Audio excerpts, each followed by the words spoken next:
So hello everyone, তোমাদের সবার জন্য অর্থাৎ ত্রিপুরার সমস্ত এসটি স্টুডেন্টদের জন্য অনেক বড় একটা গুড নিউজ। এই গুড নিউজটা হচ্ছে কি, ত্রিপুরা সরকার ত্রিপুরার এসটি স্টুডেন্ট তোমরা যারা বিভিন্ন প্রফেশনাল কোর্সে, যেমন কলকাতার বিভিন্ন সুনন্দম্য কলেজ বা বহিরাজ্যের বিভিন্ন কলেজের মধ্যে জিএনএম, তারপর তোমরা বিএমএলটি বা তোমরা DElEd course, BEd course, nursing, GNM বা ইঞ্জিনিয়ারিং বিভিন্ন কোর্সে তোমরা পড়াশোনা করছো, তোমাদের জন্য নিয়ে এসেছে 1,00,000 টাকা স্কলারশিপের ব্যবস্থা। আচ্ছা, এই স্কলারশিপটা তোমরা কিভাবে পাবে এই ভিডিওতে আমরা তোমাদের সম্পূর্ণ ডিটেলসটা বলবো। এই জন্য অবশ্যই তোমরা আমাদের জবস আপডেট অনলাইন চ্যানেলটিকে সাবস্ক্রাইব করে পাশের বেল আইকনটিকে অলস মধ্যে ক্লিক করবে। আমাদের এই প্ল্যাটফর্ম থেকে তোমরা কিন্তু ত্রিপুরার সমস্ত রকম স্কলারশিপ, এডমিশন রিলেটেড আপডেট, তাছাড়া এখানে তোমরা বিভিন্ন চাকরি সংক্রান্ত আপডেট, বিভিন্ন স্কিম সংক্রান্ত আপডেটগুলি তোমরা আমাদের এই প্ল্যাটফর্ম থেকে পেয়ে যাবে। ওকে, তো আমি তোমাদের সম্পূর্ণ ডিটেলসটা তোমাদের বলে দিচ্ছি। রিসেন্টলি ত্রিপুরা সরকার ওয়ান টাইম ফিনান্সিয়াল সাপোর্ট, অর্থাৎ যারা রেগুলার বিভিন্ন প্রফেশনাল কোর্সে তোমরা এখন এডমিশন আছো, যেমন 2024-25 একাডেমিক ইয়ারে তোমরা যারা বিভিন্ন প্রফেশনাল কোর্সে ভর্তি হয়েছ, যেটা তোমরা OTFS অর্থাৎ ওয়ান টাইম ফিনান্সিয়াল সাপোর্ট, অর্থাৎ এটা 2 বছরে পাবে, 2 বছরে 50-50 করে তোমরা পাবে। সম্পূর্ণ এসটি স্টুডেন্টদের জন্য এই ফেসিলিটিটা কিন্তু দেওয়া হচ্ছে। এখানে কোর্স, কোন কোন কোর্সের তোমরা এখানে ফর্ম ফিল আপ করতে পারবে সেটা আমি বলবো। আর এখানে তোমরা কত পাবে, 1,00,000 টাকা স্কলারশিপ পাবে। 2টি কিস্তিতে তোমাদের ডিভাইড করা হবে। প্রথম বর্ষ তোমাদের 50,000 টাকা দেওয়া হবে, নেক্সট ইয়ারও তোমাদের 50,000 টাকা দেওয়া হবে। তো টোটাল 1,00,000 টাকা তোমাদের একবারে তুমি এখানে স্কলারশিপ পেয়ে যাচ্ছ। ঠিক আছে, এখন তোমাদের বলে রাখছি এই স্কলারশিপের জন্য এলিজিবিলিটি কি কি রয়েছে। অবশ্য তুমি কিন্তু এনএসপি অর্থাৎ ন্যাশনাল স্কলারশিপ পোর্টালের আন্ডারে তুমি post metric scholarship for ST student এর আন্ডারে তুমি হতে হবে। অর্থাৎ তুমি যদি 2024-25 অর্থবর্ষে যখন তুমি এডমিশন নিয়েছো যে কোনো প্রফেশনাল কলেজে, যে কোনো প্রফেশনাল কোর্সে, কলকাতা হোক, ব্যাঙ্গালোর হোক, ত্রিপুরায় হোক, যেখানে হোক বা আসাম হোক, তুমি আমাদের ত্রিপুরা থেকে ভর্তি হয়েছো। তো তো তোমাদের কি করতে হবে, তোমরা যে 2024-25 অর্থবর্ষে যে তুমি পোস্ট ম্যাট্রিক স্কলারশিপের জন্য 100% তুমি অ্যাপ্লাই করেছো, ওই যে স্কলারশিপের ফর্ম ফিল আপটা আছে, ওই যে প্রিন্ট আউটটা তোমাদের লাগবে।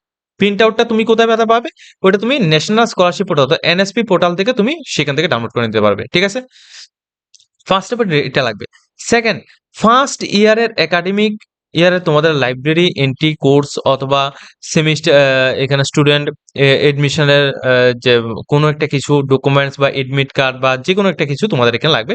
ঠিক আছে, ওইগুলি তুমি এখানে দিতে পারো।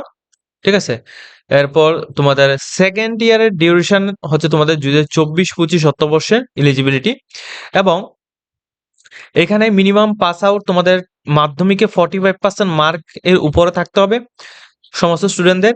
উচ্চ মাধ্যমিকে তোমাদের আহ উচ্চ মাধ্যমিকে তোমাদের এখানে 45%-এর উপরে তোমাদের মার্ক থাকতে হবে, অর্থাৎ মাধ্যমিক বা উচ্চ মাধ্যমিক অথবা ডিপ্লোমাতে তোমার 45%-এর উপর মার্ক থাকতে হবে। এবং তুমি আদার্স যে কোর্সগুলি করছো ওইগুলির মধ্যে তোমাদের 45%-এর উপর মার্ক থাকলে তুমি ইলিজিবল রয়েছো। ঠিক আছে, অল এলিজিবল ক্যান্ডিডেটস তোমরা বিএমএস পোর্টালে গিয়ে তুমি আবেদনপত্র জমা করতে পারবে। ঠিক আছে, বিএমএস পোর্টালের মধ্যে গিয়ে তুমি আবেদনপত্র জমা করতে পারবে। এখন দেখো তোমাদের ইম্পর্টেন্ট ডেটস, যেমন ইউজার এন্ড রুলস, এটা কিন্তু অলরেডি সম্পূর্ণ ডিটেলস এখানে বলে দেওয়া হয়েছে। এবং এডমিশন, যেখানে অ্যাপ্লিকেশনটা তোমাদের 15 মে 2026 থেকে 30 জুন 2026 পর্যন্ত চলবে। আবার বলছি, 15 তারিখ মে মাস 2026 থেকে, অর্থাৎ নেক্সট মান্থের 15 তারিখ থেকে এর পরের মাসের 30 তারিখ জুন মাস পর্যন্ত তোমাদের এটা চলবে। ঠিক আছে, মে মাসের 15 তারিখ থেকে 30 জুন 2026 পর্যন্ত অনলাইন অ্যাপ্লিকেশন চলবে।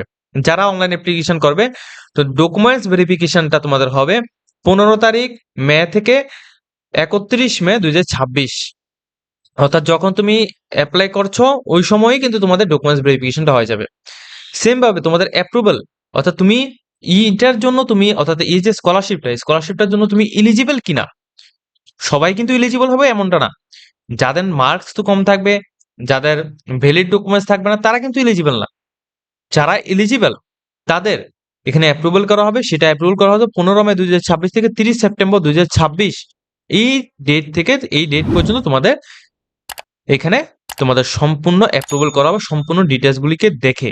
ওকে, তোমাদের সিলেকশন ট্যাবের মধ্যে গিয়ে তোমরা এখানে এডুকেশন ট্যাবের মধ্যে গিয়ে তারপর তুমি এখানে স্কলারশিপের জন্য এখানে অ্যাপ্লাই করতে হবে, রেগুলার অথবা লাইব্রেরিয়ান, যেটা তোমাদের 2024-25 এবং 2026-27 জন্য। ঠিক আছে, এখন তোমাদের বলে দিচ্ছি তুমি কোন কোন কোর্স, যদি তুমি কোন কোন কোর্সগুলি তুমি করলে, ত্রিপুরাতে হোক বা বহিরাজ্যে হোক বা যে কোনো জায়গায় হোক, কিন্তু তুমি ত্রিপুরা স্টুডেন্ট হতে হবে, অর্থাৎ তুমি ত্রিপুরার ছেলে বা তুমি ত্রিপুরা স্টুডেন্ট হতে হবে, তোমার ত্রিপুরার পিআরটিসি থাকতে হবে, সেক্ষেত্রে তুমি স্কলারশিপটা পাবে। কি কোন কোন স্টুডেন্টটা পাবে, যেমন 5 ইয়ার্স ইন্টিগ্রেটেড প্রোগ্রাম জার্নালিজম যারা রয়েছে তোমরা পাবে, নার্সিং অর্থাৎ এএনএম যারা যারা করছো তোমরা পাবে, বিএ যারা যারা করছো বা এলএলবি অনার্স যারা যারা রয়েছে 5 ইয়ার্স এর তোমরাও পাবে, বিএড যারা যারা করছো চাইল্ড ডেভেলপমেন্টের উপর তোমরাও পাবে, বিএসসি যারা হসপিটাল বা হেলথ এর উপর তোমরা এখানে করছো তোমরাও পাবে, বিএসসি তোমরা ফুড সেফটি ম্যানেজার বা আদার্স লাইনে যা যা রয়েছে তোমরা পাবে, বিএসসি ইন ফরেস্ট্রির মধ্যে যা যা রয়েছে তোমরা পাবে।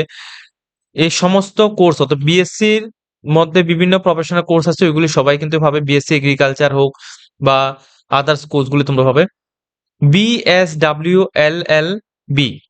এই কোর্সে যাদের রয়েছে তোমরাও পাবে, বিটেক যারা যারা করছো কম্পিউটার সায়েন্স এন্ড ইঞ্জিনিয়ারিং এর মধ্যে তোমরাও পাবে, তাছাড়া bachelor of science and emergency and tech care তোমাদের টেকনোলজি এর মধ্যে যা যা রয়েছে তোমরাও পাবে, ব্যাচেলর অফ হসপিটাল ম্যানেজমেন্ট যেটা BHM যা যারা করছো তোমরা পাবে, BMRIT তোমরা যা যারা রয়েছে তোমরাও পাবে, তারপর ব্যাচেলর ইন মেডিকেল টেকনোলজির মধ্যে যা যা রয়েছে অপারেশন থিয়েটারের মধ্যে তোমরাও পাবে।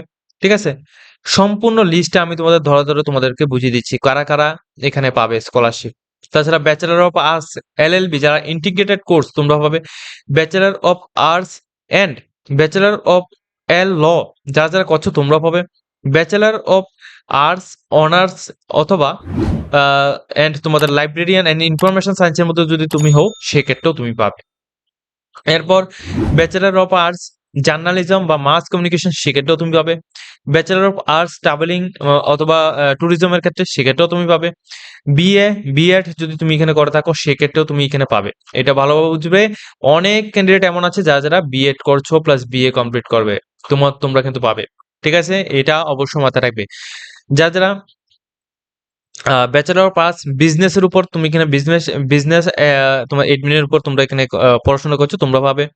তাছাড়া ব্যাচেলর অফ বিজনেস অ্যাডমিনিস্ট্রেশন যেটা ফাইন্যান্সের উপর ভিত্তি করে তোমার 3 বছরের কোর্স, ওইটা তোমরাও পাবে। সাইকোলজি থেকে তুমি পড়ে থাকো সেক্ষেত্রে তোমরাও পাবে। ঠিক আছে, তো এখানে বলতে গেলে কিন্তু যারা যারা বিসিএ করছো বা যারা যারা কমার্স ব্যাকগ্রাউন্ড থেকে রয়েছো, অর্থাৎ প্রফেশনাল লাইনের সমস্ত যে কোর্সগুলো রয়েছে, এতগুলি কোর্স এর নাম কিন্তু আমি এখানে বলতে পারছি না। আমি যতগুলি, যেমন যারা আমাদের ত্রিপুরা থেকে এলএলবি কোর্স করছো, ঠিক আছে, বিভিন্ন প্রফেশনাল কলেজে বা বেঙ্গালুর কলেজে বা কলকাতার কলেজে বা ডিএলএড এখানে বিএড করছো, ঠিক আছে, তাছাড়া যারা যারা ল পড়ছো, যারা যারা মেডিকেল লাইনে পড়ছো, তাছাড়া যারা যারা এখানে ফার্মাসিস্ট লাইনে পড়ছো, সবাই কিন্তু এই স্কলারশিপটা তোমরা পাবে। তোমরা যারা যারা স্কলারশিপের জন্য অ্যাপ্লাই করবে, তোমাদের ডকুমেন্টস কি কি লাগবে সেটা আমি বলে দিয়েছি। ঠিক আছে, আর যারা আমাদের ত্রিপুরার ক্যান্ডিডেটস কলকাতায় বিভিন্ন প্রফেশনাল কোর্সের মধ্যে থেকে ডিএলএড কোর্সে যারা যারা পড়াশোনা করছো, তোমরাও কিন্তু এই স্কলারশিপটা পাবে। তাছাড়া তোমাদের ডিপ্লোমা ইন আর্লি চাইল্ডহুড যে কোর্সটা, ওইটাও তোমরা পাবে। BSc in post basic nursing যারা যারা করছো তোমরাও এখানে পাবে। ডিপ্লোমা ইন ভিডিও এডিটিং বা ফিল্ম এডিটিং এর উপর যারা যারা করছো তোমরাও কিন্তু পাবে। ঠিক আছে, বেশিরভাগ ক্যান্ডিডেট কিন্তু এই সমস্ত কোর্সগুলি এখানে করছো, অর্থাৎ কলকাতা বা বেঙ্গালোর বিভিন্ন প্রফেশনাল কলেজে বা আমাদের ত্রিপুরা টেকনোর মধ্যে, তাছাড়া টিএটির মধ্যে বিভিন্ন জায়গায় কিন্তু স্টুডেন্টরা রয়েছে, তোমরা কিন্তু সবাই কিন্তু এই স্কলারশিপটা পাবে। তো যারা যারা এই স্কলারশিপটা আবেদন করবে, তোমরা কিভাবে আবেদন করবে, কোন পোর্টালে গিয়ে, সেটা আমি একটু দেখিয়েছি। দেখে নাও, ফার্স্ট অফ অল তোমরা বিএমএস লিখে সার্চ করো, বিএমএস ত্রিপুরা লিখে সার্চ করো, সার্চ করার পর তোমাদের এখানে সাইন ইন অপশন আসবে এবং রেজিস্টার করার জন্য অপশন আসবে। তো ফার্স্ট অফ অল তুমি একটা কাজ করবে, যদি তোমাদের আগে থেকে কোনো রেজিস্ট্রেশন যদি করা থাকে ডাইরেক্ট তুমি মোবাইল নাম্বার দেবে, সাইন ইনের মধ্যে ক্লিক করলে তোমার ওটিপি যাবে, ওটিপি বসালে মাত্র তোমাদের সমস্ত ডিটেলস আগে থেকে ফিল আপ করা থাকবে। তুমি শুধু স্কিমটা সিলেক্ট করবে, স্কিমটা সিলেক্ট করে তোমরা সাবমিট করবে। আদারওয়াইজ যদি তুমি নতুন রেজিস্ট্রেশন করবে বা নতুনভাবে অ্যাপ্লাই করো, সেক্ষেত্রে তুমি কি রেজিস্টার হেয়ারের মধ্যে ক্লিক করবে। রেজিস্টার হেয়ারের মধ্যে ক্লিক করার পর তোমাদের সামনে নতুন একটা পেজে তোমাদের রিডাইরেক্ট করা হবে। এই নতুন পেজের মধ্যে কি আসবে সেটা আমি দেখাচ্ছি। দেখো, এখানে তুমি প্রথমত কি করবে, তোমার নাম লিখবে, তোমার ইমেল আইডি লিখবে, মোবাইল নাম্বার লিখবে, লেখার পর নেক্সট দেবে। নেক্সট দেওয়ার পর তোমার মোবাইল এবং ইমেল আইডির মধ্যে দুইটি ওটিপি যাবে, ওটিপিটি তুমি এখানে দেবে। দেওয়ার পর তোমাদের রেশন কার্ড, তারপর তোমাদের আধার কার্ড, তাছাড়া তোমাদের আদার সমস্ত ডকুমেন্টস দিয়ে তুমি ফর্মটা প্রথমত ফিল আপ করবে। ফিল আপ করার পর তুমি ডাইরেক্টলি ই পোর্টালের মধ্যে চলে আসবে। আমি দেখাচ্ছি কোন পোর্টালে। দেখো, তোমরা যখন এখানে সিলেক্ট করবে তারপর তুমি ই পোর্টাল মধ্যে আসবে। অনেক সময় দেখা যায় কি, তুমি ধরো বিভিন্ন স্কলারশিপের জন্য এখান থেকে তুমি যারা স্টুডেন্টরা আছে, যারা গ্রাজুয়েশন কমপ্লিট করেছে, তারা কিন্তু মোবাইলের একটা স্কলারশিপ পায় সম্ভবত।